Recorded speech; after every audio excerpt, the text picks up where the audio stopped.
Mau cek.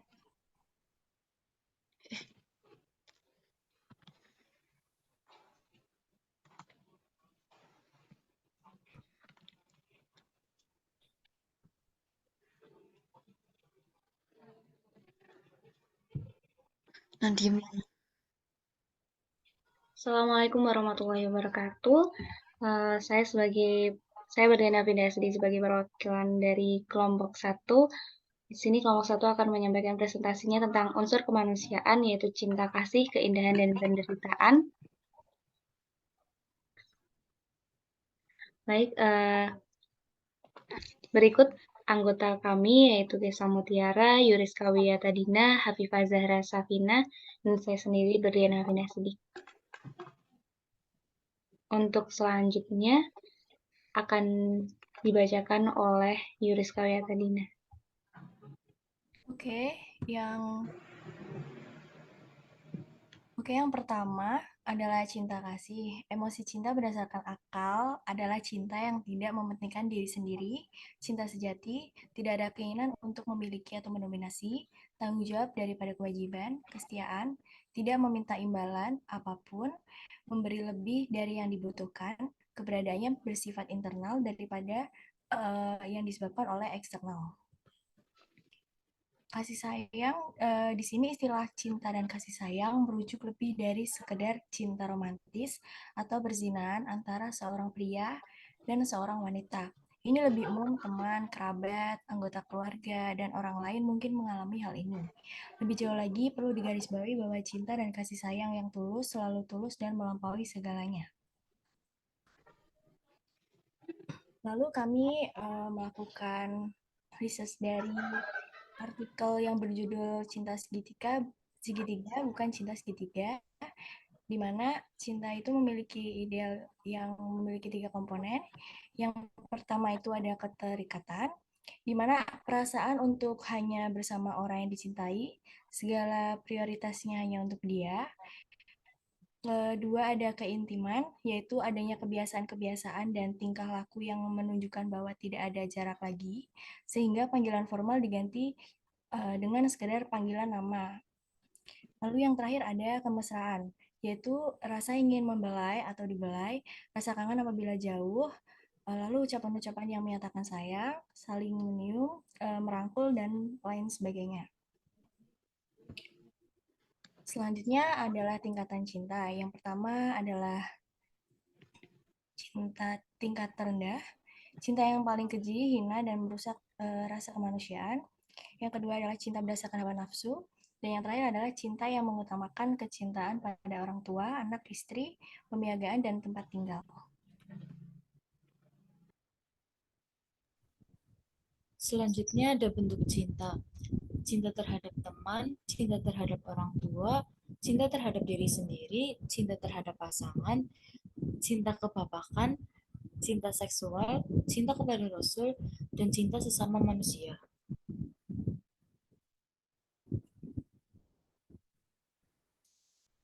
Selanjutnya ada keindahan.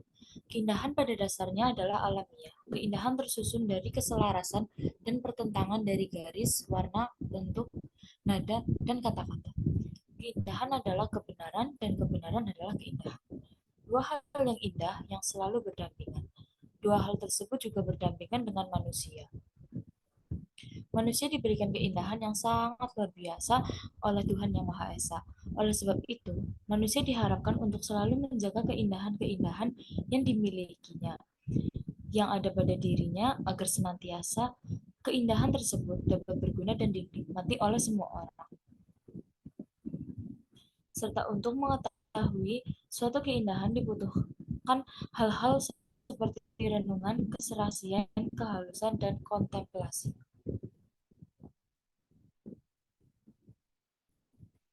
Satu keindahan dan keindahan seni. Misalnya, keindahan candi Prambanan dan lukisan kaligrafi apabila dipandang mata enak.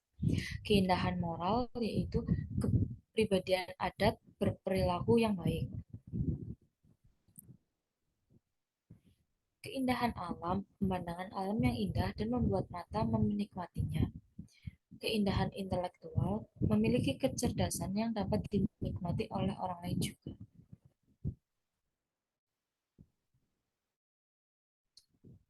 Baik, apa itu keindahan? Keindahan itu kebenaran, abadi, kenikmatan yang dapat dimiliki, memiliki daya tarik, wajar, dan universal. Tingkatan keindahan sendiri yang pertama, seorang mampu mengamati material, warna, gerak, sikap sesuai dengan jenis seni yang diamati, serta reaksi fisiknya. Yang kedua, yaitu mengorganisasikan hasil pengamatan yang mana berbuah menyenangkan, memiliki harmonis, kontras, keseimbangan, dan keselarasan sehingga dapat teridentifikasi sebagai keindahan. Dan yang terakhir, yaitu mendapatkan hasil dari pengamatan yang telah terorganisasi, yang mana memiliki keterikatan dengan perasaan atau emosi yang tergantung oleh penikmatnya. Penderitaan. Penderitaan adalah ungkapan perasaan sakit yang dirasakan manusia dalam kehidupannya. Penderitaan bersumber pada unsur rasa dalam diri manusia. Menurut asal katanya, penderitaan berasal dari kata derita, artinya perasaan tidak enak, perasaan tidak menyenangkan, perasaan sakit. Penderitaan artinya menanggung perasaan tidak enak, menanggung perasaan tidak menyenangkan, menanggung perasaan sakit. Penderitaan dapat mengenai fisik dan mental. Kualifikasi penderitaan sendiri yaitu yang pertama penderitaan fisik, penderitaan yang tidak hanya menghasilkan rasa sakit fisik akan tetapi juga hal yang tidak menyenangkan yang dirasakan oleh tubuh. Yang kedua yaitu penderitaan mental, penderitaan yang dialami jiwa seseorang yang melibatkan aspek emosional, sementara penderitaan yang terjadi melalui fisik, otak, dan emosi melibatkan aspek fisiologis. Dan yang ketiga yaitu penderitaan psikologis. Penderitaan yang menyiksa psikis yang bentuknya berupa kebimbangan, kesepian, dan ketakutan.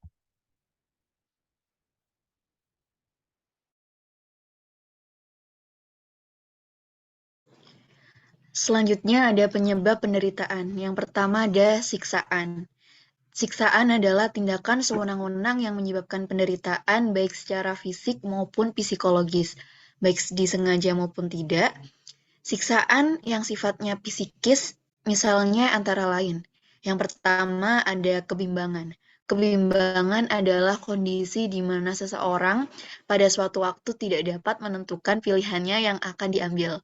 Kedua, kesepian. Kesepian adalah keadaan di mana seseorang merasakan sepi dalam dirinya sendiri atau jiwanya merasa sepi. Yang ketiga ada ketakutan. Ketakutan adalah setiap manusia pasti memiliki ketakutan. Jika ketakutan yang dimiliki semakin besar dapat menyebabkan seseorang mengalami siksaan batin. Yang kedua ada kekalutan mental. Penderitaan batin lebih dikenal sebagai kekalutan mental.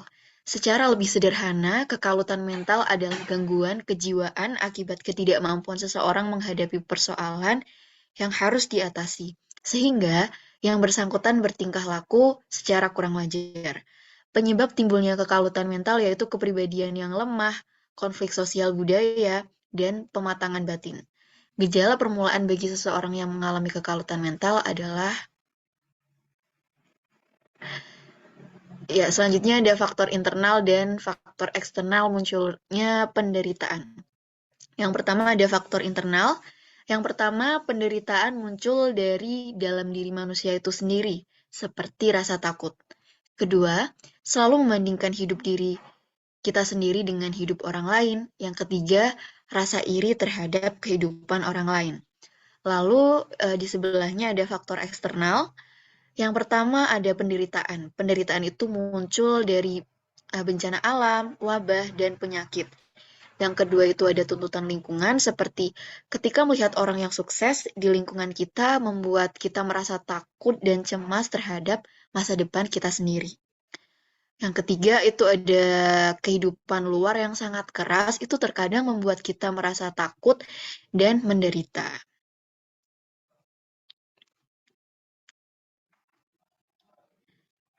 Selanjutnya ada analisis wujud budaya dalam film Kukira Kau Rumah.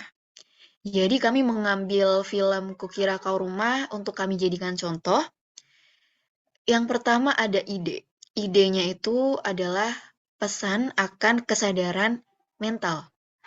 Yang kedua ada artefak, yakni ada pakaian, jaket pram, gitar, makanan, minuman itu ada kopi, terus obat niskala, bantal, guling, dan lain-lain. Dan aktivitasnya itu adalah pram dan niskala berdebat, pram dan niskala bernyanyi, niskala menangis, pram menulis lagu, lalu pram memainkan gitar, dan lain-lain.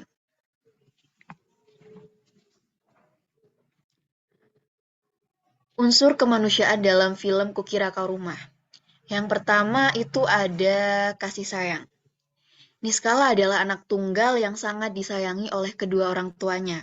Bahkan kedua sahabat semasa kecilnya yaitu Dinda dan Anus atau Octavianus yang masih tetap setia berteman dengan Niskala. Tidak hanya itu, Niskala juga bertemu dengan sosok lelaki bernama Pram yang berhasil merubah kehidupan Niskala menjadi lebih berwarna.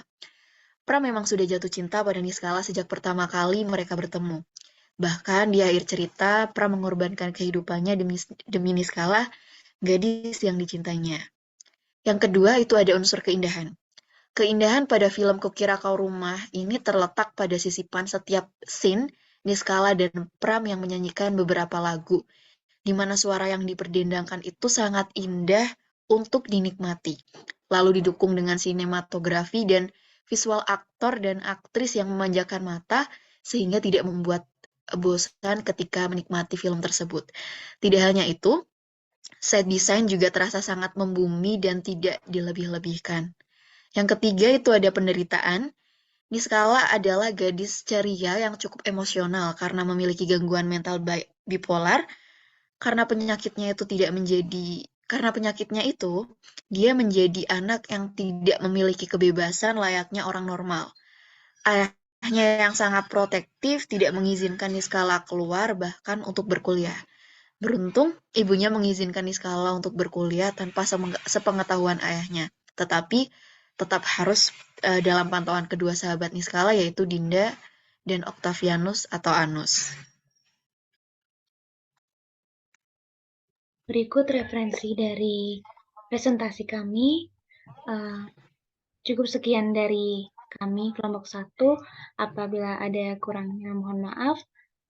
Apabila ada pertanyaan dapat dikirimkan di sesi selanjutnya. Terima kasih. Wassalamualaikum warahmatullahi wabarakatuh.